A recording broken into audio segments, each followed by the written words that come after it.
bakkalcha bariidhaan bayeessa ardiif samii kana sagaggeessa qixxeen qabu eenyuttan fakkeessa dura koo deemeetu na gaggeessa bakkalcha bariidhaan bayeessa ardiif samii kana sagaggeessa qixxeen qabu eenyuttan fakkeessa. Ani argeera ani argeera ani argeera humna kee ani argeera ani argeera ani argeera ani argeera humna kee ani argeera.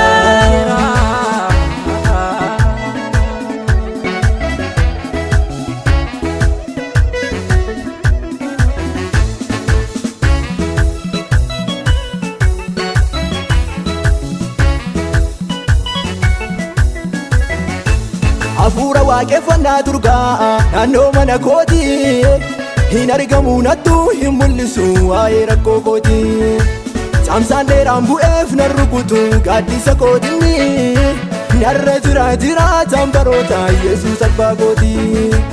Hafuura waaqeffannaa turgaa naannoo mana kooti hin argamu nattu hin mul'isu waa'ee rakkoo kooti caamsaan dheeraan bu'eef nan rukutu gaaddisa kootinni narra jiraataan baroota Yesuus abbaa kooti.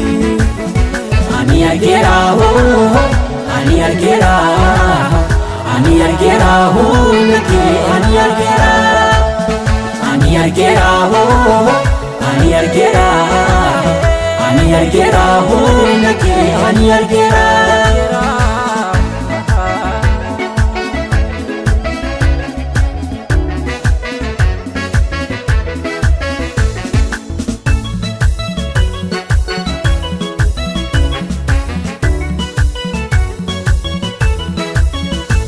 Kaleessa kootisaan jalqabame xumurri kootisaa hin dadhabuu kakuu manaa ba'e eebbana nyaachisa bara biyyi beelaan rukutamu namni isaan soorama qurruu tabboomamee soora baate achitti geeffama.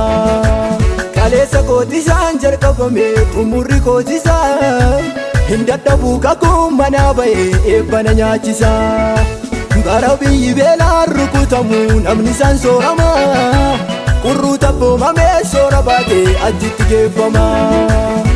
Ani argeera ani argeera ani argeera humna kee ani argeera ani argeera ani argeera ani argeera humna kee ani argeera.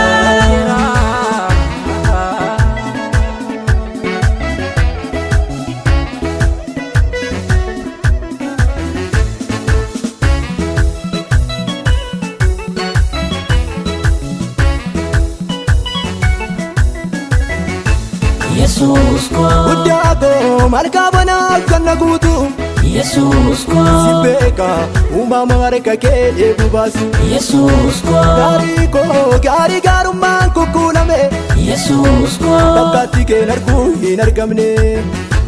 Yesuus ko guddaa koo malkaa banaaf kan na guutu Yesuus ko si beeka uumama harka kee eegu baasu Yesuus ko gaarii gaarummaan kukkuulame Yesuus ko bakkaatti keen arguu hin argamne.